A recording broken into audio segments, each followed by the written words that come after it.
Buenas noches, bienvenidos a una tertulia más. El personaje y su historia, Memorias Vivas. Este programa que empezamos en febrero, ya se me perdió la cuenta de los invitados que han pasado por acá, todos extraordinarios, grandes maestros, personas que han contribuido enormemente al desarrollo cultural de la ciudad y de la región, personas con una vida interesante, de la cual hemos encontrado que no todos tienen suficiente información en la red, ¿no? Y eso nos motivó inicialmente a plantear este proyecto, que la única pretensión que tiene es la de preservar las memorias de estos personajes. Estos eventos quedan registrados en la plataforma de YouTube, el canal del Libro Total, y quedan registrados en el Libro Total a través del libro de biografías, de reseñas biográficas que se está construyendo a medida que los personajes van pasando por acá. Hoy nos acompaña un personaje de la cultura muy importante. Está ahí en el límite, ¿no? Porque incluso yo pensaba que no debía haberlo invitado porque era demasiado joven. Yo creía que era más joven que yo. Estaba convencidísimo que era más joven que yo. ¿Sí? Yo dije, es que Walter yo lo conozco desde hace rato y es mi amigo, y el otro día nos encontramos y yo le dije que lo iba a invitar. Tengo que invitarlo, tengo que cumplir mi palabra porque yo trato de ser un hombre de palabra. Y cuando me manda la reseña, este es más viejo que yo. Tiene 2 años más. Entonces, no hemos roto la regla. Bienvenido Walter Gómez Céspedes, pintor, gestor cultural, escritor y buena persona. Buenas noches, Pacho. Buenas noches, audiencia. Pues agradezco la invitación, desde luego. Valoro esta iniciativa como una manera de prolongar pues, la memoria, ¿no?, de esta ciudad, de la gente que se ha, digamos, dispuesto a jugárselas por una ciudad como la nuestra. Y en ese sentido, pues, complacido de estar acá, Pacho. Lo recordé la semana pasada porque un amigo, que es un gran chef de la ciudad, me invitó a su casa, ¿sí?, a que me presentara allá ante un grupo de personas para una actividad que tenía una causa noble, Regulo Charri, el que tenía Café de París. ¿Alguno fue algún día a Café de París? ¿Quiénes fueron a Café de París? ¿Nunca conocieron Café de París? En cabecera, a Gabriel. Gabriel tuvo que haber conocido incluso lo que había décadas antes en el Café de París. Usted tuvo que haber visto la construcción del Centro Comercial Cabecera, tercera etapa, Gabriel. Gabriel es uno de nuestros públicos más asiduos. Ya pasó también por acá y ya nos contó su historia. Y entonces fui allá, no sabía dónde era, ¿no? Que en el Paseo de España, que entre 34 y 33, cuando entro a la casa, yo estaba en esta casa. Esta era la casa de Walter Gómez y sus proyectos. ¿Cómo se llamaba en ese entonces ese proyecto? Se llamaba Espacios Alternos. Espacios Alternos, sí. Pero eso era una fiesta, ustedes hacían unos basartes en el Paseo de España. No, yo me acuerdo, pero no adelantemos el tema. Walter, ¿usted dónde nació? ¿Cuándo? Bueno, yo soy y nací acá en Bucaramanga, un 18 de mayo. Nací con partera. Mi madre le atendió el parto de una señora.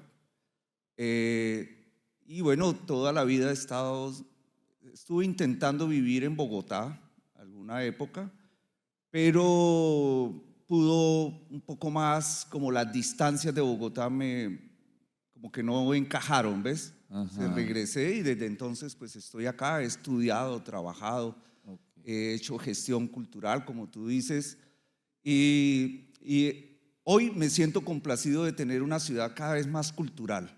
Este mes, Pacho, te vas a dar cuenta, tenemos una programación impresionante. Sí, y eso pienso, Pacho, que nace un poco de líderes culturales como usted, que en un momento dado, por ejemplo, recuerdo las becas Bicentenario.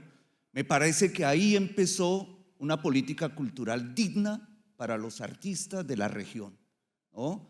Yo agradezco al lanzamiento que hubo de todos los ganadores en el Socorro, porque tuve la oportunidad de conocer al carismático Piero, quien era, y me sorprendió, un hombre que tiene una trayectoria tremendísima, la sencillez con que aceptó que nos tomáramos la foto, con que cruzáramos unas palabras, ¿cierto? Y eso se dio en el marco de ese evento. Y también tuve la oportunidad de conocer a este menos carismático y menos amable, el maestro Jorge Velosa. Jorge Velosa. Jorge Velosa. Ahí estuvieron los Carrangueros, estuvo Piero, estuvo el Cholo Valderrama, estuvo la Mojarra Eléctrica, María Mulata. Trajimos un conjunto de quenas y zampoñas de Duitama. Eran 40 músicos que tocaban solo quenas y zampoñas. Creo que había un charango. Una cosa maravillosa. Sí, fue maravilloso. Porque le estamos haciendo homenaje a todas las culturas que conforman la cultura colombiana, ¿no? De acuerdo. Entonces yo pienso que ahí empezó una idea gubernamental de pensar la cultura de otra manera, ¿no? Como desde una política cultural no coyuntural, en este caso era el bicentenario de la independencia, pero que fue un programa que como ordenanza se mantuvo durante 10 años, desde luego tú saliste de ahí y muchas veces, coloquialmente hablando, nos amarraron conejo, ¿no? Yo incluso interpuse derechos de petición para que ese programa continuara, ¿cierto? Y bueno, ahí en medio de la tiene lucha. una anécdota muy bonita, yo la recuerdo mucho, porque yo estaba sin trabajo, ¿cierto? El alcalde aquí que yo ayudé a elegir en ese entonces me hizo conejo, es raro, ¿no? Y entonces yo un día entré a la gobernación a hacer una gestión, no me acuerdo qué carajos fui a entrar. Iba así subiendo las escaleras cuando viene Horacio Serpa bajando las escaleras, ¿no? Y me dice así, me dice, ¿qué está haciendo? Le dije, nada, gobernador. Yo pensé que estaba trabajando con el alcalde. Dijo, no estoy haciendo nada. Él finalmente no me cumplió lo que me prometió. Pues lo necesito. ¿Y para qué? Porque viene el bicentenario y quiero que usted me lo organice. Porque yo estoy convencido, Pacho, que en la independencia Santander fue primero. ¿Por qué no me presenta una propuesta? Y al otro día se la llevé. Y ahí, ¿cómo se llamaba la propuesta? En la independencia Santander fue primero. Dijo, esto era lo que yo necesitaba. Y entonces le dije, listo, celebremos el bicentenario, pero desde la cultura. Y vamos a crear las becas bicentenario. Y a él le gustó muchísimo y dijo, sí, claro, lo que haya que hacer. Y hasta trajimos todos los jurados nacionales, ¿no? Para que hicieran una elección. Y usted se ganó una, yo me acuerdo, en literatura. Sí, claro. Escribí un guión, inicialmente empezó por ser un guión. Yo quería hacer un homenaje a Porfirio Barbajacoc, que leyendo el libro El Mensajero de Fernando Vallejo me enteré. Y eso me llenó de regocijo, no lo reconozco, me llenó de mucha alegría que Porfirio, que era un poeta que yo admiraba, había pisado esta ciudad. Es más, hizo un recital en el Teatro Garnica, ¿sí? Donde estuvo Alejandro Gasbil-Gasbis, el maestro de ceremonia fue Juan Cristóbal Martínez, estuvo Tomás Vargas Osorio, quien vino desde el Socorro, especialmente a ver el recital de Porfirio, porque Porfirio brillaba por su talento. Era un hombre poco loco, desquiciado, pero el talento se imponía, ¿no? Entonces yo me entero de que Porfirio hizo este recital y inventé una historia alrededor de eso y finalmente, ¿recuerdas? Gané como novela, ¿no? Como una novela. La noche de las libélulas, me acuerdo. Buena memoria, ¿no? Así que bueno, para mí también fue muy especial, como te digo. Imagínate que cuando íbamos en el bus para el Socorro, delante mío iban unos músicos liderados por un maestro que venía de Venezuela, un músico santanderiano que se había radicado en Venezuela, y él venía montando el poema de Andrés Eloy Blanco, que es el de Angelitos Negros.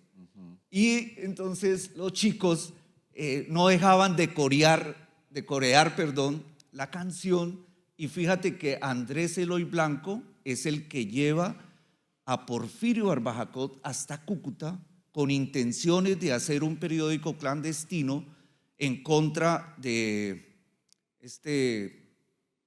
¿cómo se llama? Tirano, pues, que pasó como dictador.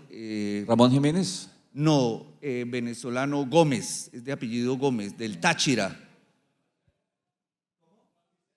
Juan Vicente Gómez. Allá hubo varios dictadores en el siglo XX.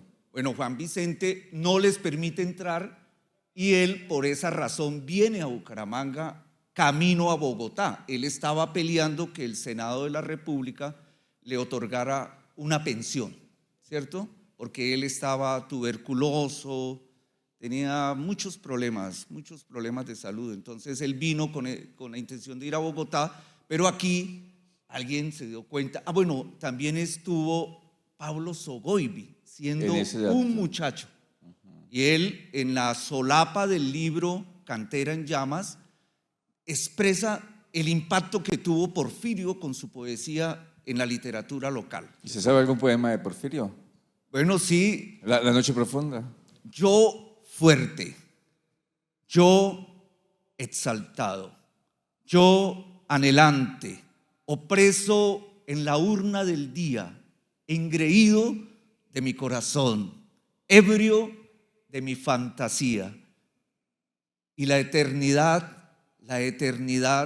adelante, adelante, adelante. Un aplauso. Se llama Momento. Y yo que pensaba que era solo pintor, ¿no? ¿Sí? También canta. ¿Sí? Mira. Bueno, pero nos saltamos, ¿no? Nos saltamos muchos años. Entonces, nació en Bucaramanga. ¿Sus papás qué hacían? Bueno, mi padre él siempre tuvo restaurantes, ¿sí? Y de mi padre recuerdo su buen humor, su buena energía. Fue amigo de Alfonso Guerrero. ¿Cómo se llamaba? Se llamaba Jesús Gómez, le decían Chucho. Chucho. Más que él era muy andariego y en algún momento abandonó Bucaramanga trabajando por allá con una petrolera y se fue quedando hasta que regresó ya después esporádicamente. De él recuerdo, Pacho, un chiste, que te lo voy a hacer. Pacho, usted me dirá qué es esto.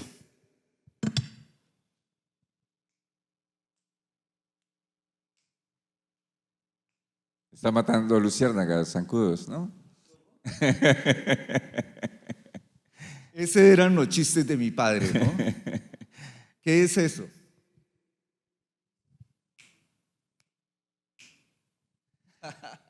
No sé, eso tiene su swing, ¿no? Él decía, es una mariposa con hipo. Ah, vale. Bueno, ¿qué más sabía hacer tu padre? Bueno, como te digo, él conoció a Alfonso Guerrero. Él organizaba fiestas en clubes y cosas así, ¿no? Y era un tipo… Era como gestor. Sí. Pero no era músico. No, él no era músico y recuerdo que entraba como en un afán por llevar el traje que estaba de moda en ese momento, ¿no? En ese momento la pinta. El frac y que el cuello fuera brillante y que la mancorna y que no sé qué más. Era muy detallista en esas cosas, ¿no? ¿Pero él qué hacía? ¿Presentaba, organizaba? Sí, él organizaba las fiestas. O sea, que ahí le viene a usted la cosa de la gestión cultural. Yo creo, Pacho, un poco, porque pues tú sabes que una fiesta no deja de ser un evento. Es toda una producción. Claro. Porque los que no lo conozcan, Walter es escritor, es poeta, es pintor, hace performance, hace instalaciones, ¿sí? Recita. ¿Qué más? ¿Qué nos falta? Bueno, montamos una obra de teatro con Manuel Jaimes. Hace teatro. Y Claudia Mantilla, con la obra Adverso, que es sobre la vida de Porfirio Barbajacot. A través de sus heterónimos, montamos una obra, hicimos una adaptación con Manuel Jaimes y Claudia, que finalmente ganó una beca y la pudimos realizar. La presentamos en el auditorio de la UNAT, una única vez porque posterior fue la pandemia. Ok. Y de alguna manera el teatro es un ejercicio colectivo, es un ejercicio que necesita de un espacio y el espacio se nos fue negado para seguir ensayando. Yo estaba muy entusiasmado con el teatro. ¿Por qué? Porque me parece que uno comparte ahí la autoría, ¿no? Es una construcción colectiva y eso me encantó, Pacho, porque yo de todas formas, ahora que tú mencionas la Casa Argos, nosotros ahí éramos un grupo. Estaba Alma Monsalve, César Chaparro, Rito H, Rito Emel, ¿cómo es? Rito Emel Patiño, HP. el HP. HP. Extraordinario pintor, ¿no? Magnífico. Y fíjate, de ahí salieron artistas como Leo Carreño, Sí. ¿sí? Que me parece es un chico que el mismo Swan Carreño, que hoy en día es un fotógrafo importante en Colombia, y una cosa que nos agradó con César y con Alma y con todo el grupo, es que empezamos a ver en las hojas de vida que para ello fue importante decir, expusimos en espacios alternos, porque de todas formas fue un espacio democrático. Si bien tú recuerdas, expusimos también en Macondo, ¿te acuerdas? Sí. Que era el negocio arriba, cerca del Parque Las Palmas, 1892, la Cámara de Comercio la abrimos, la reabrimos como sala de exposición y la Casa Nuestra, ¿no? Que fue, pues ahí fue como el fortín. Esa casa tiene magia, ¿no? Tiene... Ojalá terminen de arreglar ese paseo para que esa zona vuelva a coger esa vida, porque además la idea del Paseo de España es supremamente inteligente, ¿no? Porque conecta dos centros culturales importantes de la ciudad, como son la Biblioteca Gabriel Turbay y el Museo de Arte Moderno. Esa fue la inspiración que tuvo el alcalde de ese momento, creo que fue Carlos Ibáñez el que lo hizo. ¿Quién? Gómez, perdón, sí, Carlos Ibáñez creo que no había nacido en la época de Gómez todavía. Gómez, Alfonso Gómez. Que bueno, en su diseño inicial prometía ser realmente quedó un poco... Una alameda, ¿no? Sí, se quedó cortico. Se quedó corto. El esposo de Jenny Harker, el arquitecto, ¿cómo se llama él? Fue el que diseñó el Paseo de España. Claro. Yo logré ir a la oficina de él porque, bueno, ya las farolas se habían caído, las sillas estaban vueltas nada. Nosotros hicimos una recuperación ahí desde la autogestión para muchos vecinos tenían las lámparas guardadas en los patios, ¿no? E hicimos una labor ahí, ¿te acuerdas? Con los basartes, sí. Llevábamos grupos de música, artesanos, exposición de pintura, comida, bueno, en fin, hacíamos una fiesta. Era una fiesta cultural extraordinaria. Vámonos a la niñez. ¿Qué recuerda de la infancia? ¿Dónde estudió la primaria? ¿Qué tan bueno era en la escuela? ¿Era tímido? ¿Era extrovertido? Bueno, calabazo. Tuve un papá consentidor, ¿no? Así que fui afortunado en eso. Una madre también muy atenta conmigo. Ella me mandaba peinadito, limpiecito para la escuela. Eso sí, mi madre era impecable conmigo. Se ha descuidado un poco usted de aquel entonces. Oye, pero me gustaba era el fútbol, jugar. Por ahí hay una fotografía, ese es de cuarto primaria, pero tenía la desventaja que a mí me gustaba ser el que organizaba el equipo, les pedía a los chicos lo de la camiseta y yo no sé en qué me gastaba el dinero, si en caramelos o en matachos, pero mi madre siempre terminaba pagando las camisetas. Yo no contaría esas cosas. Bueno, Pacho, pero te voy a decir, es que ya viniendo para estos días me pusiste en eso, ¿no? Como a recordar mis cosas. Y descubrí que todos tenemos un diario, ¿no? En el fondo todos llevamos un diario adentro. Ese diario, sin duda, no solamente guarda las cosas lindas que nos enorgullecen, ¿cierto? Sino también los errores y las cosas que en un momento nos han dado duro en la vida, ¿no? Y hablando hoy con un primo y con mis vecinos acerca de eso, de que todos llevábamos un diario, uno me dijo, Walter, los errores es para aprender de ellos y decir, no me voy a dar látigo, continúo. no lo olvido, pero lo supero. Y mi primo hoy me decía que García Márquez decía que los errores es una excusa para volver a nacer. Es que nosotros estamos naciendo, sí, todo el tiempo, porque pues todo el tiempo no somos seres perfectos, cometemos nuestras cosas y es una buena oportunidad para volver, ¿no?, a nacer y cosas por el estilo. Entonces, mi niñez, para redondear, yo era buen estudiante, nunca tuve problemas con las notas, nunca perdí una materia en primaria, por ejemplo, ¿no? Pese a que yo era un jugador de la lleva, de la escondite, de venados y todo. Yo jugaba todas las noches, Pacho. Venados y cazadores. Sí, mi madre, para entrarme, eso era un lío. Y además era una ciudad más tranquila, ¿no? No pasaban tantos carros. Se podía estar en la calle hasta tarde y no pasaba nada. No pasaba nada, hermano. Entonces, hoy tenemos una ciudad distinta, ¿no? Fíjate todo el asedio que hay ahorita por los niños. No es posible. Por los jóvenes, es impresionante. Por uno mismo, o sea, a mí me da miedo, ¿sí?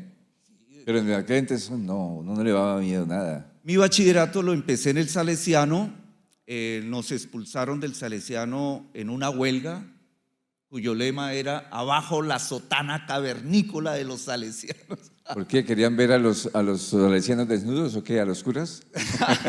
¡Abajo la sotana! Y todos los padres.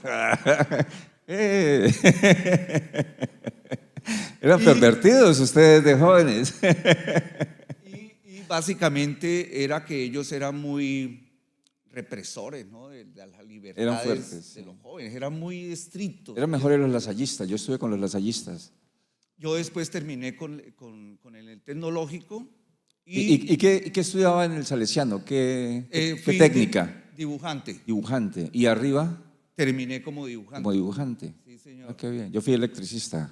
Ah, bien. Sí, sí. Bueno, ese colegio era, fíjate que por ejemplo los padres lasallistas, uno se los encontraba y hablaban de la masturbación y le decían a uno cosas que los salesianos era un pecado, hermano. Claro. Era una cosa alejada pues del diálogo, ¿no? Y tuve una experiencia feísima. Pero yo no recuerdo que los lasallistas me hablaran de la masturbación. Claro, el padre, me acuerdo del padre Timo. No sé si te acuerdas. Yo me acuerdo del hermano Juan, pero que era así todo canoso, que parecía que tuviera un nevado encima de la cabeza. Sí, él nos tocaba esos temas y ellos caminaban el colegio, ellos no dictaban clase. Y uno se los encontraba, venga para acá, chino, y que no sé qué más. Y hablaban con uno, ¿no? De cosas que... Y la biblioteca era bellísima, ¿no? La biblioteca del tecnológico. La de ellos, ¿no? La de los hermanos, pero uno podía entrar allí también, ¿no? Era como un santuario. ¿Sí? En fin, entonces yo terminé en La Salle, ahí en el tecnológico, dibujante técnico. Ahí nace la vocación de pintar, de dibujar. Sí, sabes, porque digamos, yo cuando entré al Salesiano creí que eso que llamaban dibujo era artístico. No. Cuando me encuentro es que era un dibujo técnico. Para ser Planos. delineante de arquitectura o de ingeniería. De acuerdo, entonces yo, pues ya ves que con eso me gané la vida. Yo fui dibujante de páginas amarillas y como vivíamos muy cerca a la UIS, muchos... ¿Qué era dibujante de páginas amarillas? Nosotros hacíamos como el avisito para venderle al cliente. Okay. Le poníamos el dibujo del directorio ese de los directorios de las Ok. páginas amarillas. Pensé que era que compraba papel amarillo y dibujaba en páginas amarillas. No, no. Ah, vale. Y los estudiantes de la UIS nos mandaban a hacer tesis, que había que hacer planos eléctricos, mecánicos, no sé qué más. Y nosotros vivíamos un poco también de eso hasta que aparece el AutoCAD y aparece pues el computador, ¿no? Computador. Sí, que eso pues...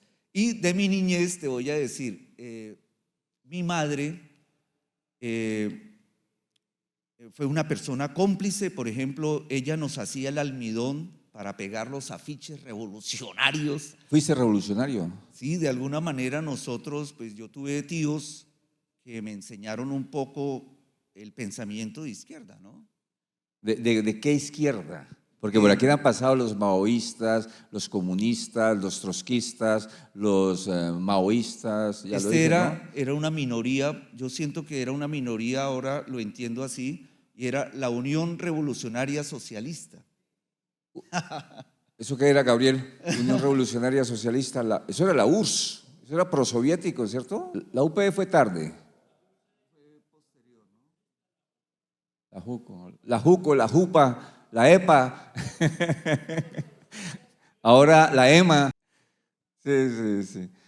Pero bueno, el punto de quiebre fue cuando dejamos de escuchar a Piero, a Leonardo, Fabio, a todos estos cantantes latinoamericanos y empezamos a escuchar a los Beatles, a los Rolling. Entonces mi madre como que dijo, bueno, estos muchachos, ¿qué pasó, no?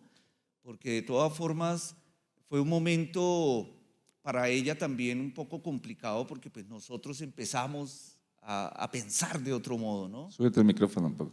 Y ya no era tanto, los referentes ya no empezaron a ser los latinoamericanos, sino que empezamos a entender que el mundo era mucho más amplio, Pacho. Entonces, por ejemplo, en el arte, yo conocí el arte pop, los impresionistas, el surrealismo, el dada, y eso fue modificando un poco los intereses creativos. ¿Pero esas escuelas las conoce en el colegio o después del colegio? Después del colegio. ¿Qué hace después de salir del bachillerato? Bueno, conocí a un artista, hoy en día sigue siendo un artista, Guillermo Villamizar, y él empezó como a mostrarme ese mundo del arte pop y salir un poco de Van Gogh, de Picasso, ¿no? Del mismo Dalí. Y a través de él empezamos a explorar con el arte. Entonces teníamos un garaje donde teníamos un taller de estampación y leíamos, e incluso teníamos una pared llena de chicas Playboy. Ok, eso no era ni surrealismo, ni pop art, ni expresionismo un poco, ¿cierto? ¿Va a la universidad o no va a la universidad? Sí, yo estudié con la Universidad del Atlántico como normalista superior. Recién salido del tecnológico. No, años después yo entré a estudiar al DICAS y estando en el DICAS, eso fue en el año 90, ya estaba el DICAS en sus últimos agonizando. La biblioteca del DICAS, la recuerdas, ¿no? Sí, claro. Qué cosa tan bella. Eran unos libros con diapositivas, No. La DICAS fue una institución importantísima para el desarrollo del arte. La administraba Benito, que tuvo el café aquí en la esquina del parque. ¿Te acuerdas? Él era un alemán. Para mí Benito era un alemán, ¿no? De la estirpe alemana. Y entonces me encantó la biblioteca y él me permitía llevar libros a la casa de Velázquez, de mucha gente. Y estando ahí, una amiga profesora me dijo, Walter, renunció el profesor de artes, ¿por qué no vienes y te presentas? Como profesor. Como profesor. Pero usted había sido estudiante de la DICAS. Yo era estudiante del DICAS. Era estudiante de la DICAS. Era del DICAS. Okay. Que tuve la fortuna de tener ahí profesores también maravillosos. ¿Quiénes? Estaba Óscar Salamanca. Sí. Estaba Gerardo Arenas en fotografía. El fotógrafo, maravilloso. Luis Fernando Bernal, el profe Bernal, que era un gran tipazo. En grabado fue Bernal también. Bernal nos dictaba dibujo y grabado. Salamanca pintura. Ahí hice 2 años y entré a ser profesor. Estando como profesor, la rectora me dijo, Walter, la Universidad del Atlántico ofrece un normalista superior para profesores que estén trabajando, laborando, pero que no tengan un título como profesor. Entonces, estudiábamos los fines de año de manera muy intensa en Aguachica, César. Y allá pues fui vecino de la mamá de Lucho Navarro. Lucho puede ser testigo de todo eso. Oiga, y con una amiga organizamos a la hora del descanso eventos culturales. Entonces el que cantaba, el que declamaba, Y eso empezó a tener una fuerza ahí dentro de ese evento. Fíjate que ahí estaba un gestor. Ya empezó el Sí, gestor a estaba manifestarse. como en potencia, ¿no? Y bueno, toda esa experiencia me llevó después Lucho Navarro, historiador de la UIS, supo que yo había estudiado allá. Yo me hospedé cerca a la casa de la mamá de Lucho, que era profesora, si mal no recuerdo, y él me invitó a ser profesor de ACET. Sí, me ¿Sí? acuerdo. Que va en la 27. El de la 27. ¿Eso era qué? Era como de estudio a distancia, Era pero además semestralizado. semestralizados. Semestralizado. Entonces ahí fui profesor de artes. Agradezco muchísimo esa experiencia. Con ellos me editaron unos folletos para estudiar arte que a mí me parecen un legado, pues, para mí, ¿no? Para mi vida personal. Y con ellos estuve, bueno, no sé, 10 años, 12 años, hasta que empecé a ser consejero municipal de cultura. Se metió en la política. Me metí en la Esa política. vaina es política. ¿Sí? Y departamental, y terminé siendo consejero nacional. Entonces, el ministerio Municipal, departamental y nacional. No, este es un cacique de la cultura. Yo no había conocido un consejero que hubiera pasado por las 3 instancias. ¿Sí? No fue líder comunal cultural, digamos, para que hagamos todo el escalón, líder cultural, concejal. ¿No? Fui ascendiendo. Bueno, yo puedo decir que la Ley General de Cultura terminó de educarme. Yo me eduqué un poco en el marco de la Ley General de Cultura, la de 1997. Tuve la fortuna que cuando fui consejero nacional, el director de artes era Javier Gil, hijo de Francisco Gil Tobar, el historiador español, profesor de la Universidad de los Andes, que fue el primer libro que yo leí sobre la historia del arte en Colombia del siglo XX. ¿Sí ves? Entonces ahí aprendí a valorar a Grau, a Botero, a la maestra Beatriz González, a toda esta playa de artistas, ¿no? Que fueron haciendo la modernidad en Colombia, ¿sí? Y también cuando llega Marta Traba. Entonces todo esto a mí intelectualmente me tocó, ¿cierto? Me pareció interesante conocer. Y Javier Gil, tenía una vocación muy pedagógica, hermano. Entonces él cada rato nos convocaba a Bogotá para hablar de la ley, qué podíamos hacer, no sé qué más. Entonces en el colegio me empezaron a decir, no, usted se está ausentando, usted está difícil sostener su trabajo, defínete, o sea, o te quedas haciendo esa gestión cultural o le cedes el cargo a otra persona. Entonces renuncié al colegio y aparece Argos, que fue entonces donde yo pues pude empezar también, como es, tú sabes que el consejo es democrático, no es por voto. Entonces ahí a través de Argos empezamos a ganar seguidores, por así decirlo, cosa que me permitió pues tener los votos necesarios para ser inicialmente el consejero municipal y estas cosas, ¿no? Político. Argos fue muy importante en la historia cultural de Bucaramanga en ese momento. La creación del Instituto Cultural de Municipal de Cultura le dio un nuevo aire a la ciudad, ¿no? Además llega en el momento propicio, ¿no? Aparece con la Ley de Cultura, es decir, el instituto es hijo de la Ley General de Cultura, la Ley 397 de 1997, y abre, digamos, todos los canales de participación que establecía esa ley, que fue construida, digamos, de manera colectiva a través de reuniones y conversatorios en todo el país en la época de el primer ministro de Cultura, Ramiro Osorio, santanderiano, de Oiba, ¿no? Entonces eso le abrió el espacio.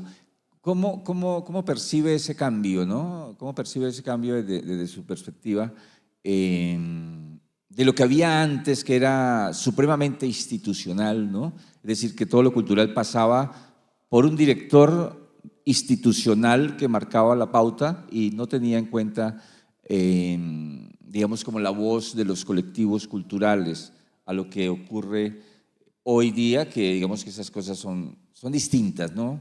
Quienes vivimos ambas cosas, decimos, no, las cosas no están bien, pero están mejor.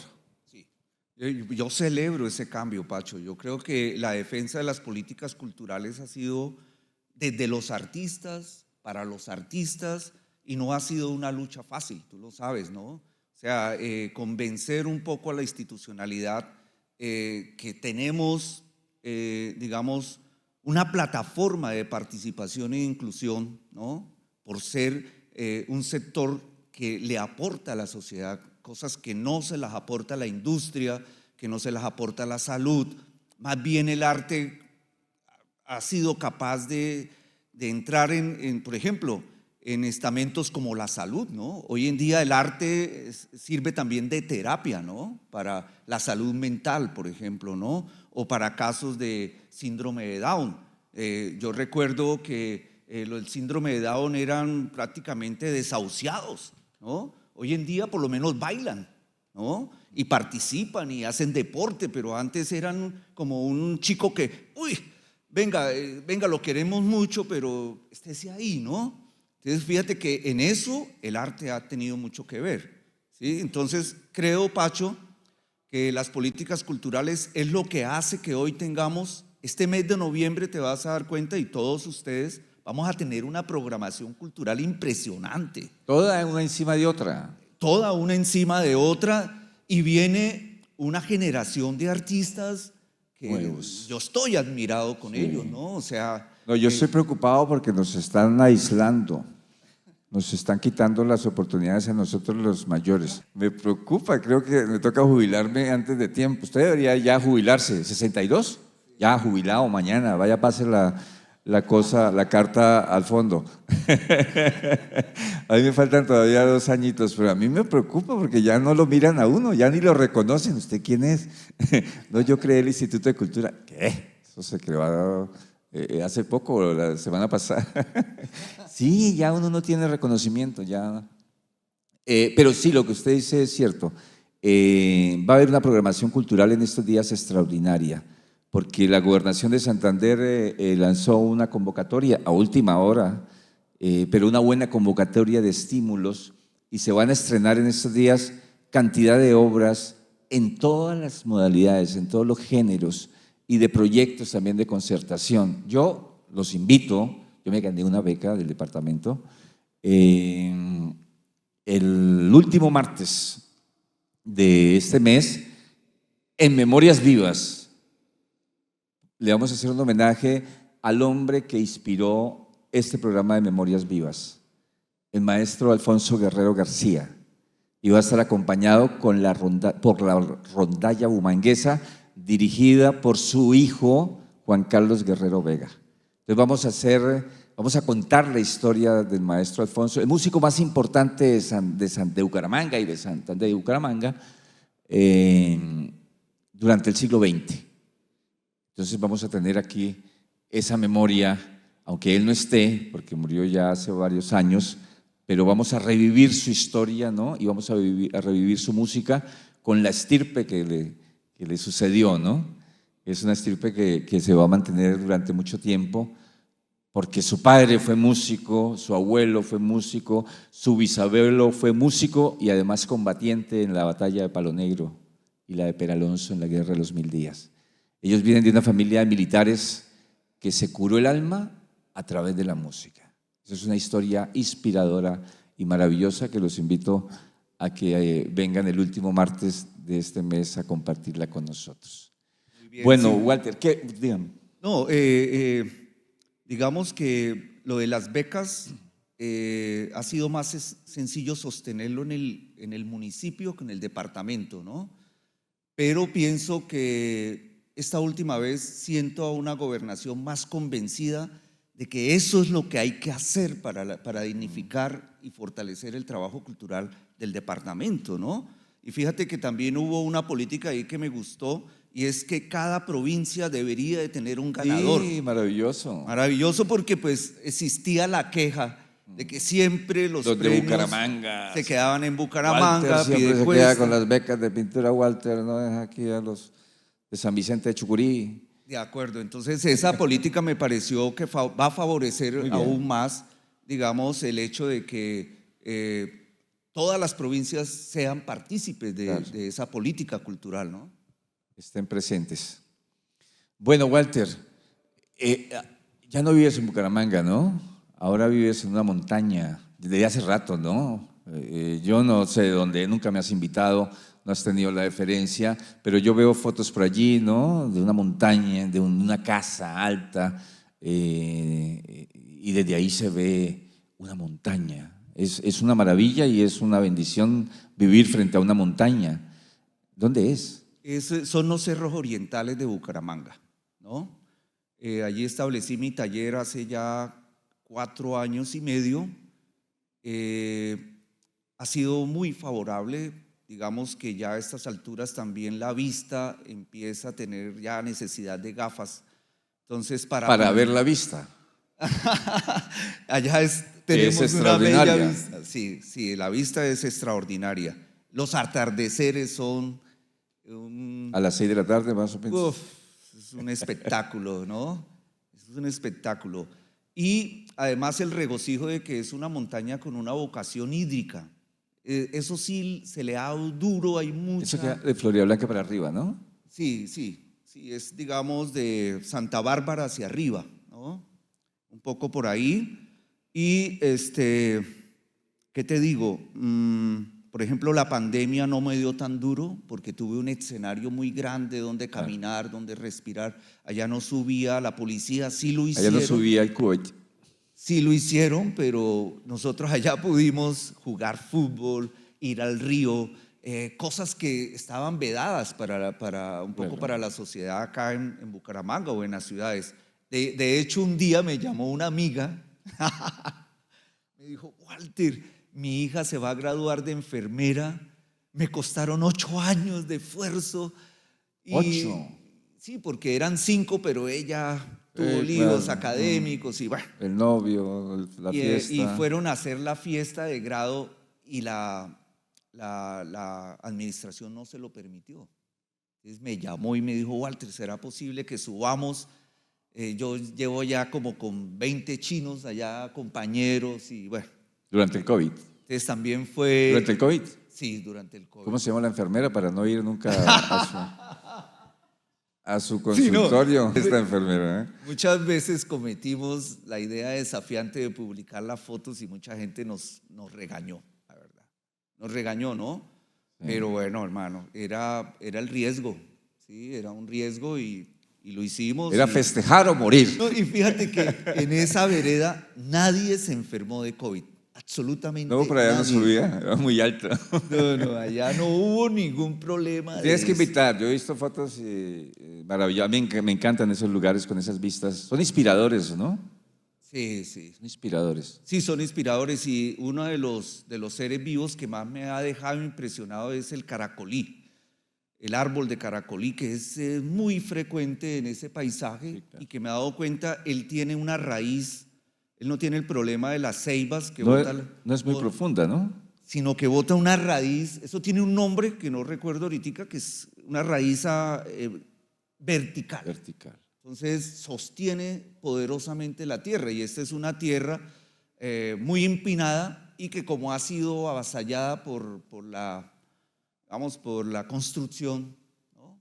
De mucha gente, de mucha gente. Cada vez veo más gente, cada vez desconozco más a mis vecinos, cada vez veo más carros, cada vez veo más motos. Escuchas Entonces, más reggaetón también. sí, sí, de alguna manera. Entonces uno empieza a sentir bueno, esa montaña que antes era como un refugio y ya viene siendo avasallada un poco, ¿no? Por la urbanización indiscriminada, ¿no? Eso es un peligro, digamos, ¿no? Para mí representa un peligro. Yo he hecho defensas allá de Caracolís. Un día me enfrenté a un tipo con un hacha y le dije, usted no me toca más ese árbol. Y se ¿Y el tipo no puso. tenía un hacha también? Sí, claro, él era Él era el ya del le hacha. Yo estaba. pensé que lo habías enfrentado con un hacha. No, no, Uf, no. eso tuvo que haber sido buena esa pelea, ¿no? Un poco medieval. Ellos tienen una técnica que es quitarle la corteza, Ajá. como son árboles tan inmensos, ellos le quitan la corteza e impiden el paso de la savia y ellos se mueren, Va. ¿sí? Yo le dije, yo llamé a este señor Beltrán, el de Adán, Sí. Orlando Orlando Beltrán. Y Orlando me dijo, Walter, enfréntelo, si el tipo te dice algo, yo te llevo la policía ambiental hasta allá. Y lo hice, el tipo se enojó, dejó de hablarme, me sacaron del grupo, de la vereda, pero bueno, ya después hicimos las paces y la cosa, pero fue de todas formas así, ¿no? Fuerte. Hubo que enfrentar al tipo y decirle, un momento, hermano, ¿sí? Ese árbol no te está haciendo nada, todo lo contrario, mire lo que puede favorecer a este territorio tan como que se derrumba, ¿no? Tan fácil. Tú vas después de un aguacero a la Claro. carretera al Santísimo y caídas de tierra por todos lados. Todo lo que está pasando actualmente en el país es un poco eso, ¿no? Es un poco eso. Es la dejación, es el abandono, es la agresión contra la naturaleza, y ella simplemente tiene su propia memoria y actúa a través de las leyes universales, físicas, químicas, para que hay ingenieros que puedan explicar mejor esto. y devuelve cada golpe que recibe la naturaleza, ella lo devuelve, ¿no? Sí. Sí, no de mala leche, ¿no? Sino lo devuelve, ¿sí? Sí, Porque sí. esa es la ley. Sí, La ley natural. ella vuelve, es decir, hubo un momento en el que la idea del progreso dijo, no, se imponen las leyes del hombre por encima de las leyes de la naturaleza, y fue lo más equivocado que pudo hacer, digamos, el siglo XX, ¿no? Por así decirlo. Mucha gente lo ha dicho, Pacho, tú lo sabes. Sí. No solamente uno como artista o como... No, ya pareciera irreversible, pareciera cinismo, ya un cinismo humano frente a eso de que, bueno, ¿y qué? ¿Sí? Mientras pueda gozar este momento, ¿y qué? ¿Sí? De todas maneras, las generaciones anteriores pensaban siempre en las siguientes generaciones. Como que tenían cierta responsabilidad frente a las siguientes generaciones. Se sentían responsables de ellas, de dejarles una tierra, de dejarles un futuro, unas condiciones. Estas generaciones presentes no están pensando en eso. Por eso es que las tasas de natalidad están decreciendo o van a decrecer prontamente en términos drásticos, de tal forma que incluso se va a ver afectada la supervivencia humana. Pero estas generaciones están pensando en sí mismos, ni siquiera están pensando en tener hijos, ese tipo de cosas como que ya no son importantes, ¿no? Sino simplemente de vivir el momento a costa de lo que sea, ¿sí? Afortunadamente existen colectivos que, digamos, trabajan y defienden, insisten para la preservación de las condiciones de vida, ¿no? De la sostenibilidad. Sí, recuerdo una crítica de arte norteamericana, Lucy Lippard, que ella empezó a tener cada vez más estudiantes latinos nacidos en los Estados Unidos, y ella se dio cuenta de que, por ejemplo, el concepto de identidad y de territorio en ellos era mucho más fuerte que el de los gringos mismos, ¿no? Que son más como que cambian de residencia, como que vienen de ser migrantes y etcétera, etcétera. Pero ella también, con un grupo de estudio ahí de la universidad de estudiantes, se dio cuenta que una empresa hotelera en California iba a construir unos edificios, pues, para hacer turismo frente a las costas de California, y ella junto con el grupo de estudiantes fueron y le advirtieron al constructor, le dijeron, a nosotros nos parece equivocado lo que usted va a hacer. Tenemos pruebas por gente de la universidad de que algún día el mar se les va a meter a ese edificio. No me interesa su opinión, señora, nosotros ya tenemos el contrato listo, 10 años después, 5 años después, una marejada impresionante Se metió. arrasó con eso. ¿Sí? Entonces, ella fue la que, en cierta medida, en ese artículo decía, hay que volver a las leyes de la naturaleza. ¿Sí? Hay que volver a eso, porque si no, ¿para dónde vamos, no? Y hoy mi camiseta tiene un letrero que se llama Vendo mi hígado, y bueno, el que me lo compre le encimo el resto. Y lo hice, Pacho, hoy se publicó en el grupo de... A mí nunca me gustó el hígado. No, La pajarilla un poco, pero el hígado poco. sí, sí. Visualmente no es agradable, Como ¿no? almizcloso. Como. Sí, sí, sí. Sí, Así sí, que sí. no, yo no. Pero ¿qué pasó? ¿Cuál es la intención? La intención es que hoy aparece en las noticias del grupo de allá de la vereda que fue encontrado un jovencito tirado ahí en un bosque al cual le sacaron sus órganos, hermano. No, vale. ¿Sí? Entonces, eso lo lleva a uno a pensar que cada vez todo se ha vuelto una mercancía, ¿no? Entonces, mientras haya una demanda, habrá quien diga, yo lo consigo, ¿no? Y a mí me parece que ese capitalismo ha sido un poco nocivo, ¿no? Ese poder que tiene el dinero frente a la misma vida, ¿no? Entonces, yo, por ejemplo, apruebo radicalmente que el Ministerio de Cultura prohíba dentro de sus proyectos maltratar un solo animal, ¿sí? Eso, por ejemplo, me parece que entonces en la cúspide de la cultura está en la vida, no el arte, ¿entiendes? Y a mí me parece que ese es el derecho de este asunto, ¿no? Los modelos de desarrollo, Santurbán, fíjate, ¿qué lucha no hemos tenido con Santurbán para que se nos reconozca que eso es lo que puede garantizarle a 3, 4 millones de personas un agua potable, hermano? La supervivencia futura.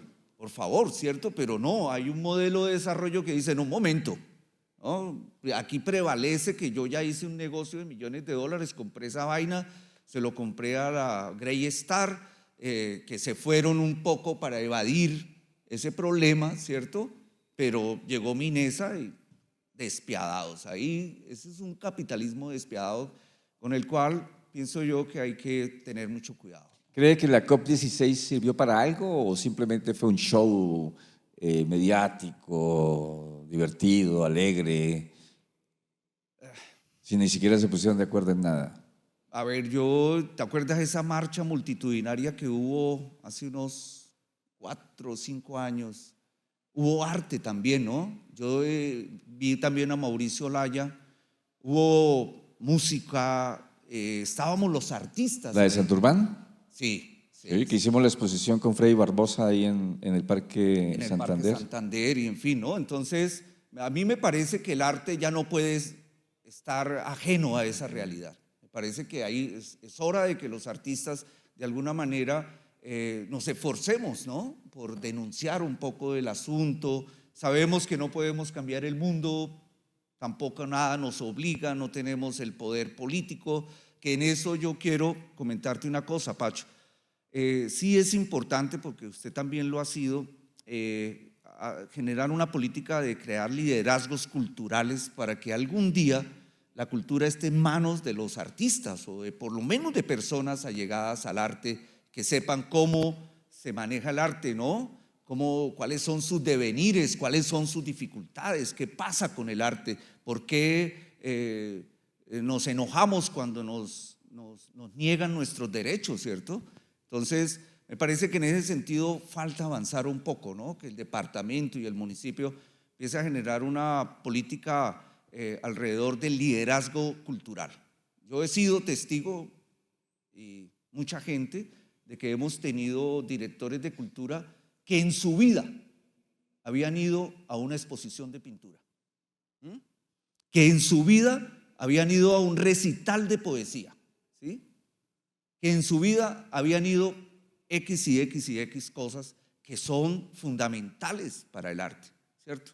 Para que la gente conozca el arte. Entonces, a mí me parece que ahí hay que hacer un esfuerzo, ¿no? De liderazgo cultural, me parece a mí, para que al futuro, la verdad, yo con Petro, cuando le dijo a la maestra, ¿cómo se llamó? Patricia Ariza. Patricia Ariza, yo dije, carajo, ese va a ser el pretexto para demostrarle al país que los artistas Fundadora del Teatro Candelaria, el más importante grupo de teatro de Colombia. Pueden manejar no, porque dicen, no, es que qué tal que caiga el instituto en manos de un artista, qué tal que no lo sepa hacer, que no sé qué más. Bueno, con Patricia no sé qué pasó. La echó a los 3 meses. Sí, finalmente La sacrificó. Sí, algo así, Todos ¿no? los políticos son así. Bueno, pues démosle la oportunidad entonces ahora al público para que lo interpele, para que comparta sus recuerdos, sus ideas y sus preguntas con Walter Gómez. Démosle un gran aplauso a Walter Gómez. Ha hecho muchas cosas por la cultura y el arte en Santander.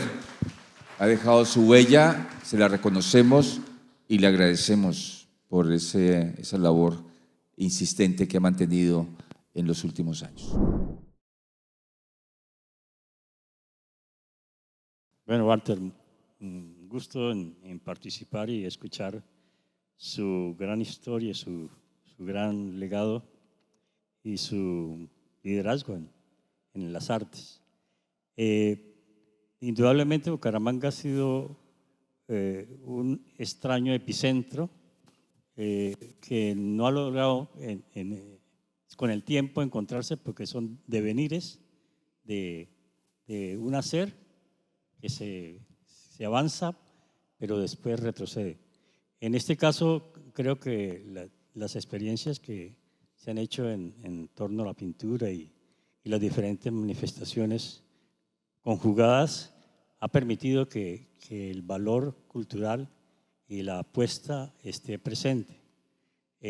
La pregunta es, ¿qué se necesita para reforzar más el elemento cultural en Bucaramanga?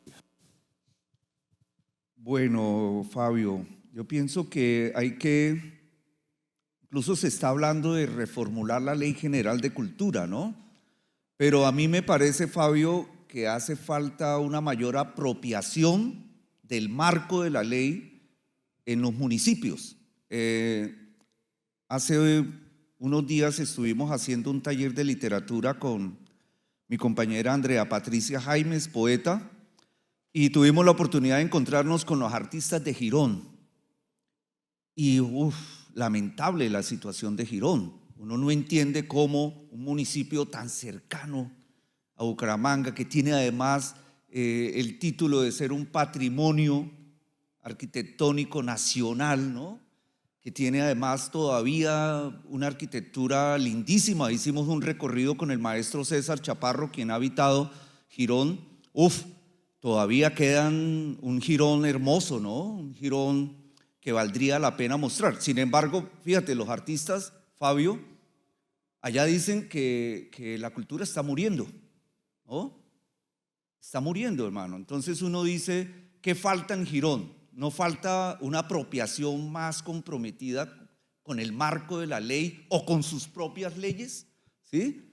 Nosotros allá estuvimos con César diciéndole al alcalde, haga las becas de estímulos y de concertación, invierta tanto dinero, todavía les queda dinero de sobra para que hagan con él lo que quieran, ¿cierto? Sin embargo, eso nunca ha fructificado. Florida, ni se diga. Florida está en muy malas condiciones culturales. Tienen unos programas de formación que es con lo único que sacan pecho y con el dueto Hermanos Martínez, pero de resto yo no veo ningún tipo de política cultural que haga que el trabajo de los artistas en Florida se dignifique, ¿no? Y que se difunda. De hecho, muchas veces le han quitado premios en el instituto a artistas porque viven en Florida Blanca, ¿no? Pero como allá no hay las oportunidades, se dice, bueno, venga, vayamos a Bucaramanga, que viene estableciendo unas políticas no coyunturales, es decir, que no importa el alcalde que esté, las vamos a defender, lo mismo que la EMA, ¿cierto? Yo, en el momento en el que a mí me llegó un run run de que la EMA estaba en discusión si seguía o no, nosotros nos pusimos a actuar, ¿entiendes? En el voz a voz, desde luego, ¿sí? Entonces, me parece eso, Fabio, afianzar las políticas culturales, hermano, porque de lo contrario no tendríamos, digamos, una visión a 10 años, por ejemplo, ¿no? Un plan decenal a 10 años, ¿no? Que es lo que le propone a uno la ley, ¿cierto? Porque cada vez arrancamos, o Florida o Girón, arrancan de cero. Nunca superaron un problema, ¿sí? sino, no, volvamos a empezar a ver si solucionamos el problema, ¿no? Las estructuras institucionales hay que crearlas, fortalecerlas y defenderlas. Yo cuando vi las marchas de la EMA dije, ópale, otra vez, porque yo creé la EMA en la última vez que estuve en el instituto. Es más, acepté trabajar, ser director esa vez, solo para crear la Escuela Municipal de Artes. Solo por eso.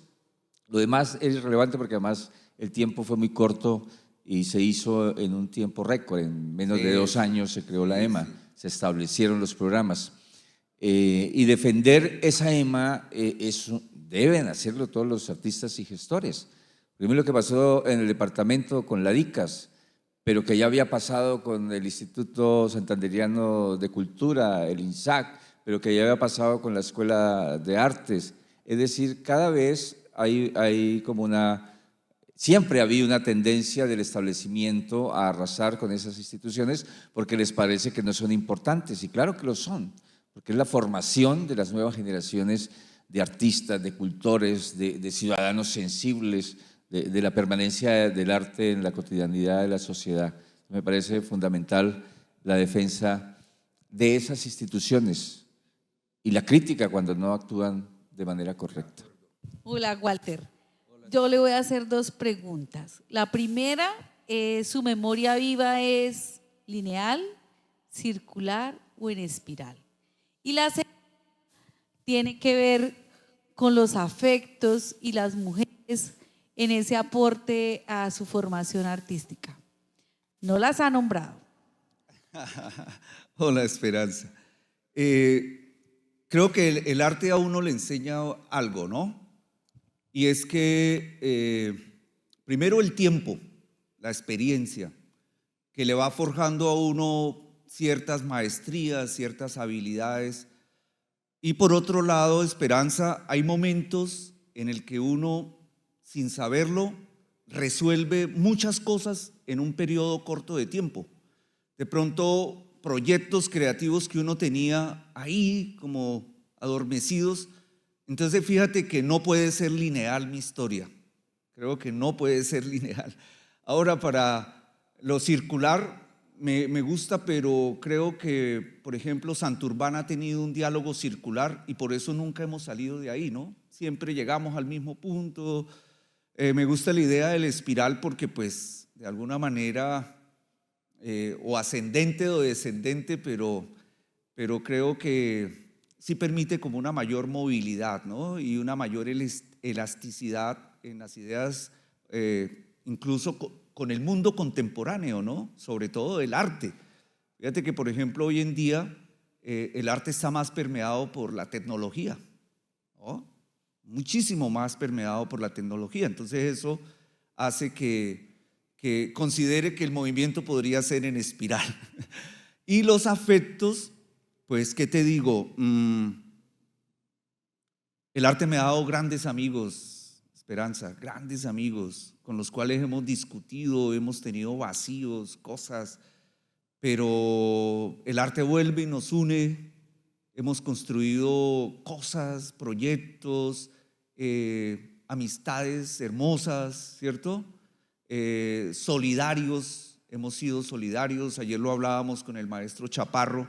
Hemos tenido también como esos procesos de, venga, ¿qué necesita, no? ¿Para dónde quieres ir? Y en ese sentido creo que los afectos, sin los afectos yo no avanzaría en el arte. Creo que es fundamental no solamente amar el arte, sino también a los artistas, ¿no? Yo no digo que todos los artistas sean mis amigos, pero en el fondo creo que sí, ¿no? En el fondo creo que sí, a pesar de nuestras diferencias. Hay personas que no me saludan, ¿no? Y lo hablábamos un poco con Pacho, ¿no? Que a Pacho también le ha sucedido lo mismo, ¿no? Entonces, en ese sentido, pues creo que los afectos es un lazo indispensable para hacer arte. Los que no me saludan, yo siempre los invito aquí. Walter es una excepción. Los que hablan mal de mí, yo los invito acá para decirles, oye, yo te quiero, yo te respeto. ¿Sí? He tenido varias. Pues ¿tú por qué invita a ese señor que ese señor habla mal de usted? ¿No? Porque yo lo respeto porque ha hecho cosas por la cultura, al margen de que me quiera o no me quiera. No, no es importante eso. Eso es otro asunto, ¿cierto? Y me encanta cuando los tengo acá, ¿no? Ya, ahora sí. Y se portan lindísimos. Bueno, quiero, Pacho, tengo presente aquí a mi hijo. Yo quiero, pues, saludarlo primero y ¿Cuántos hijos tienes?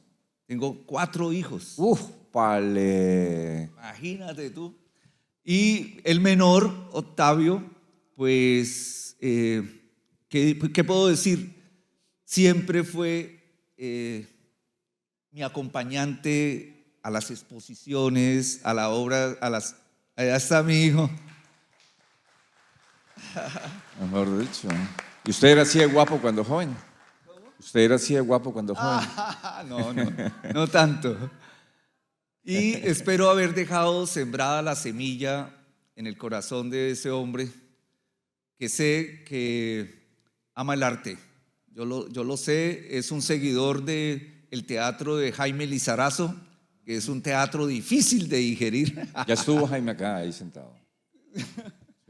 Entonces, y por otro lado, también quiero darle un saludo muy especial a Andrea Patricia Jaimes, mi actual compañera. Bueno, Andrea era anti-institucional y sobre todo odiaba las instituciones culturales, ¿no? Ella desde la periferia decía, todo lo que sucede allá está comprado, está viciado, ¿no? Entonces nos conocimos, ellas tenían un colectivo de poetas y yo le dije, anímate. Me dijo, no, es que yo escribo poesía, pero eso yo lo tengo ahí como una cosa que no, que lo tengo para mí. Le dije, anímate a participar en las becas. Empieza por ahí a ver qué pasa. No, pero yo cómo voy a participar en algo que ya, eso los ganadores, que yo no sé qué más. Bueno, participó y ganó.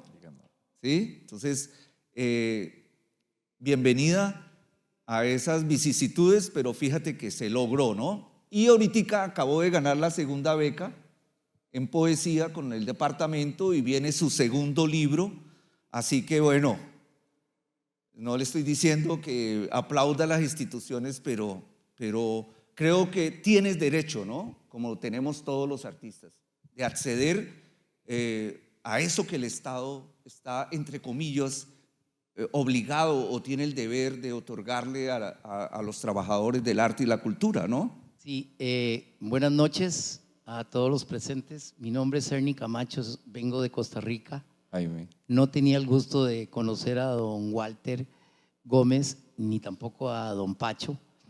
Estoy colmado de mucho orgullo porque yo hice una gira por Latinoamérica que yo le denominé gira o ruta Simón Bolívar, no solo por el elemento quién es Simón, sino la unión de los pueblos desde el punto de vista humano. Basta ya de estar diciendo que Lula y el otro, sino que más bien es una actitud de trascender en la vida. Quisiera hacerle una pregunta concreta para llevarme, porque estoy cargado de mucha energía. La lluvia ni siquiera frena sus palabras, mucho menos encuentro en mi vida por primera vez de un lugar que se llama Casa del Libro Total, que me impacta por el nombre, porque luego tuve una entrevista con Jonathan, se me olvida el nombre ahorita, y desde que llegué recibí un calor, lo mismo de todos los lugares donde he pasado por Colombia, porque empecé por Medellín, me vine a Cali, Tuluá, Popayán, Ipiales, recorrí toda Latinoamérica y me encontré un vuelo que llegaba a Cúcuta, pero no me podía ir de Bucaramanga sin conocer el significado de esta gran apertura. Quisiera irme a mi país con mucho más apertura, que además conozco el proceso colombiano en toda su cultura, desde la Candelaria, Gabriel García Márquez y todos los grupos que nos visitan en los festivales internacionales de teatro. Mi pregunta va más concreto en términos de Bucaramanga, es inmenso, Yo estoy contento porque me encuentro a una niña, que es la única que he visto. Mucha gente sí de la tercera edad, pero esto creo que podría estar más colmado por razones que el estadio está lleno, que la cantina está lleno, pero no hace falta ver lo negativo, es lo lindo y humano que pueda significar. Quiero llevarme a mi país algo que quiero escucharlo de algunos de ustedes, desde Pacho también, que sí es cierto, está llevando a cabo el conversatorio, también tiene que nutrirme de cosas porque yo trabajo en el quehacer teatral, soy periodista también, jubilado. Esta ruta no me la auspicia nadie, nada más de estar en América Latina en contacto. Y lo que quería preguntarle para llevarme todo esto, ¿cómo se ensanchan desde aquel lugar de Santa Bárbara que vive usted, que es lo que pude retener en la montaña, porque yo vivo en la montaña también? ¿Cómo puede esa fortaleza, alejado de este mundo, de este capitalismo de consumo, ofrecer a toda esta gente que no tiene muchas veces oportunidades de enfrentarse, ni siquiera entender, sin menospreciar lo que es la cultura, que es parte de todo un quehacer, no solo lo artístico, sino que la cultura es esa gota que nos llena con coplas, con canto, con música?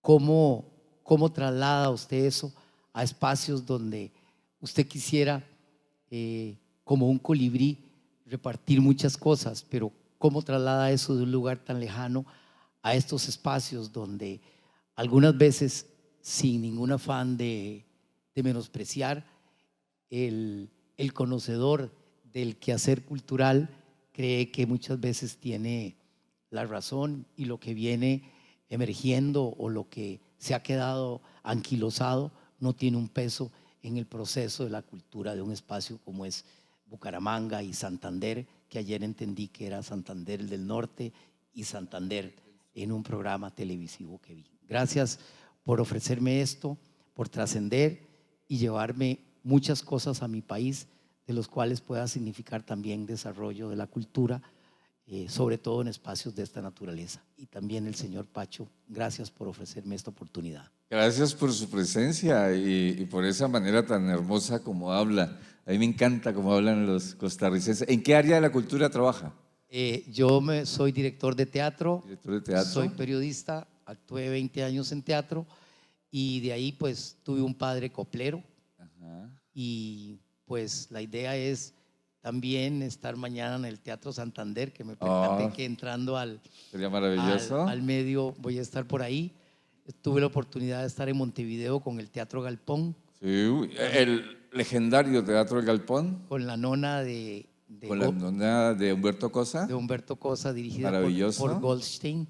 Y también en Paraguay miré un espectáculo bellísimo, pero esto sin necesidad. ¿Y cómo te mueves?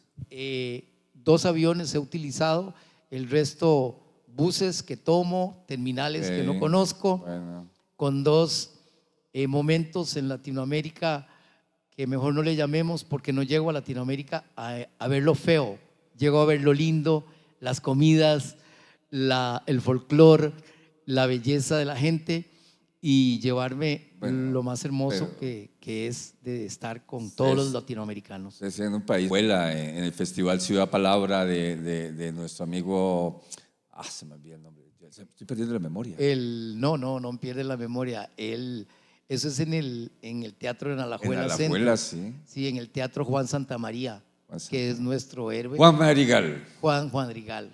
Juan Cuentacuentos. Juan Cuentacuentos. Bueno, Walter. Bueno, gracias. A ver, te voy a contar algo de Simón Bolívar.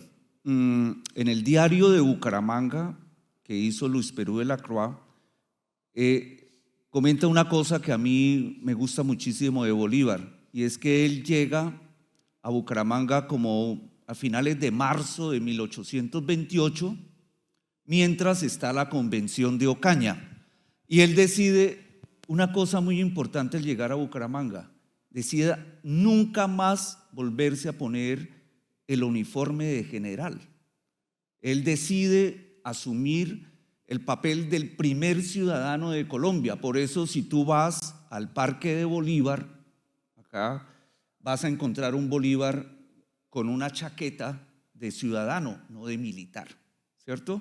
Entonces, eso a mí me parece más que justo. Él tenía una frase que decía, es que los generales se hacen generales en las guerras, mientras que un ciudadano se hace ciudadano en los derechos, ¿cierto? Y eso me gusta mucho. Y lo otro que lamento es que él en Bucaramanga decide nunca más volver a bailar. Era un gran bailarín, educado no solamente en bailes folclóricos, era educado en bailes de salón, por así decirlo, ¿no? ¿Qué te digo? En la vereda, ¿qué me gusta? Algunos niños y niñas me dicen, voy pasando y me dicen, adiós, pintor, ¿no?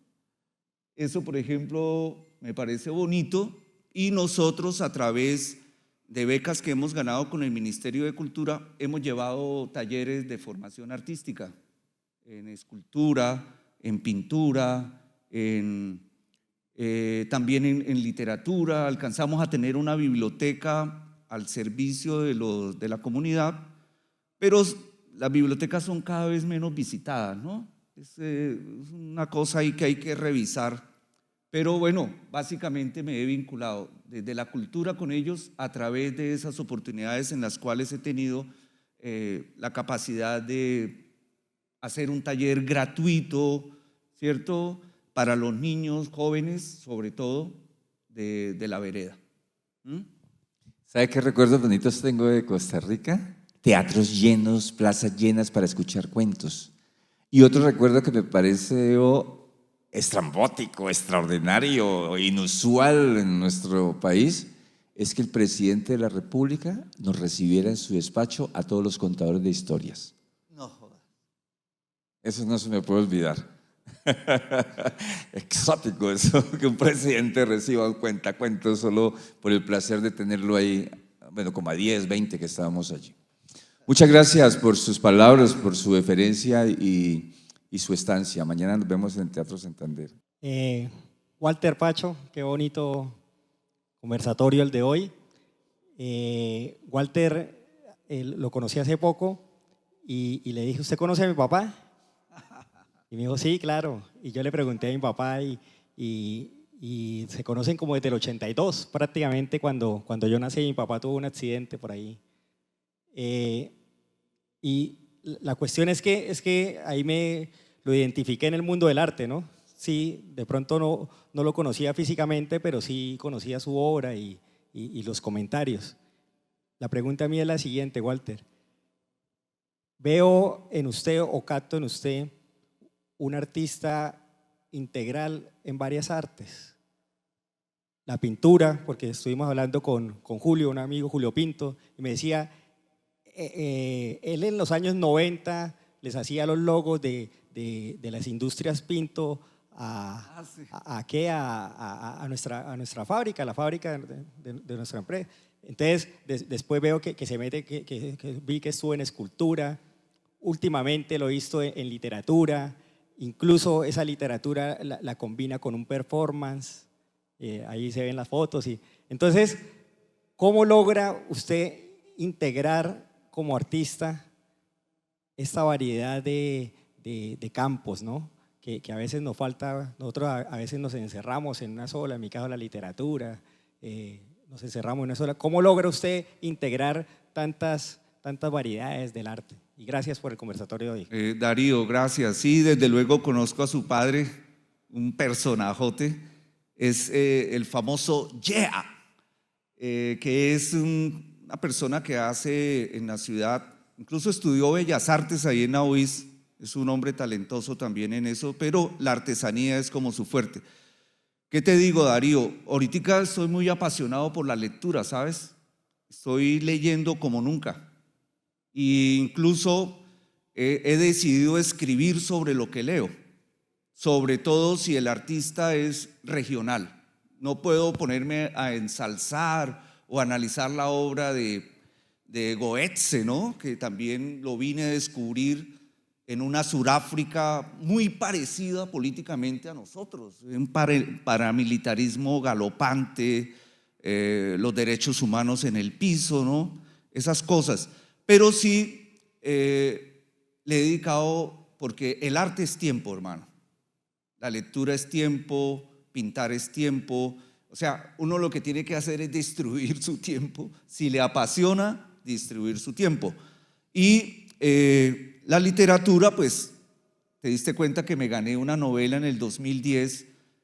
Yo terminé muy animado en seguir escribiendo. Tengo una novela basado en los recuerdos de mi madre, que se hizo ciudadana por primera vez en el gobierno de Rojas Pinilla, y esa lucha para que ellas tuvieran derechos me parece interesantísima, ¿no? Muy interesante. No sabes la cantidad de atropellos que en mi investigación he encontrado contra los derechos de las mujeres. No solamente el derecho a educarse y a tener su propio proyecto de vida, sino incluso hubo momentos en que no podían ni siquiera heredar lo que legalmente era de ellas, ¿no? Entonces, esas cosas, ahí tengo la novela, van más de 150 páginas. Debo de buscar el momento para volverla a revisar y empezar a hacer con ella un proyecto editorial. Incluso yo me encontré con Daniel Navas y me preguntó, me dijo: Walter, ¿qué hubo? ¿Qué vas a hacer? ¿Qué estás haciendo? Entonces, bueno, le comenté. Fuera de eso, estoy en el proyecto Relata, que dirige Andrea Patricia Jaimes. Ahí estamos haciendo literatura experimental, y para mí ha sido también muy interesante porque he podido mezclar lo visual con lo literario. Entonces, estoy muy contento en ese proyecto y ha dado resultados. De hecho, nosotros el 22 de noviembre en la sala de exposiciones del Instituto Municipal de Cultura vamos a hacer la exposición de los trabajos. Allí he conocido gente bellísima como Alex Monclú, como Jonathan, como Jacqueline, como Angélica, gente joven, gente mayor que está interesada en escribir. Entonces, la respuesta, en conclusión, el arte es tiempo, y si tú lo quieres hacerlo, hay que dedicarle tiempo, eso no hay de otra. Ese dato de la primera vez que las mujeres pudieron votar, ¿no? Es importantísimo. Está en la biografía del maestro Alfonso Guerrero, porque él se casa en 1958, el año en el que se le permitió a las mujeres en Colombia por primera vez ejercer el derecho al voto. 1958, imagínate. Tardíamente, ¿no?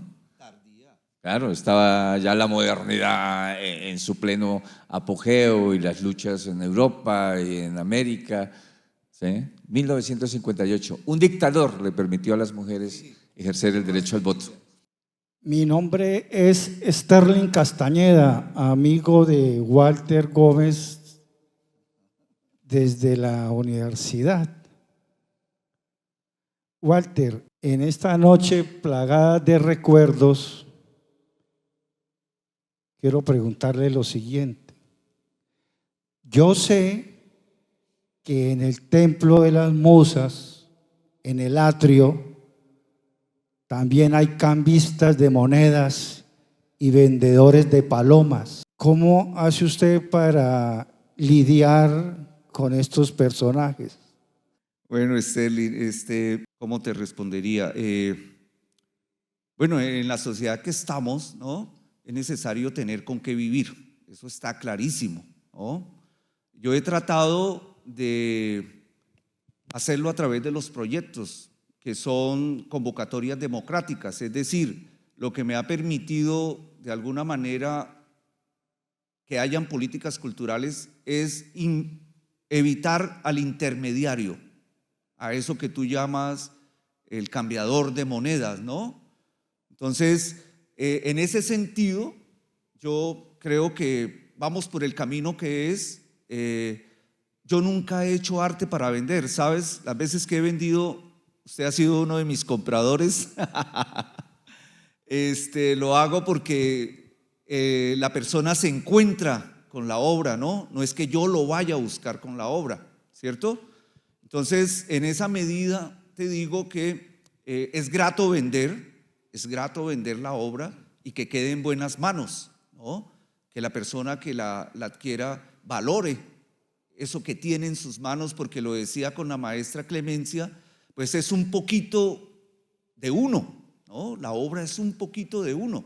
En ese sentido, prefiero no vender tanto, ¿no? Pero que quede en buenas manos, ¿no? Eso es un poco mi política, Sterling. Agradezco tu compañía, también tus apoyos en muchos momentos de mi vida. De verdad te lo agradezco y sé que tienes una idea de que el arte se forja desde el espíritu, ¿no? Desde el espíritu, no tanto desde lo material, aunque es necesario convivir con eso también, ¿no? No podemos negar esa realidad.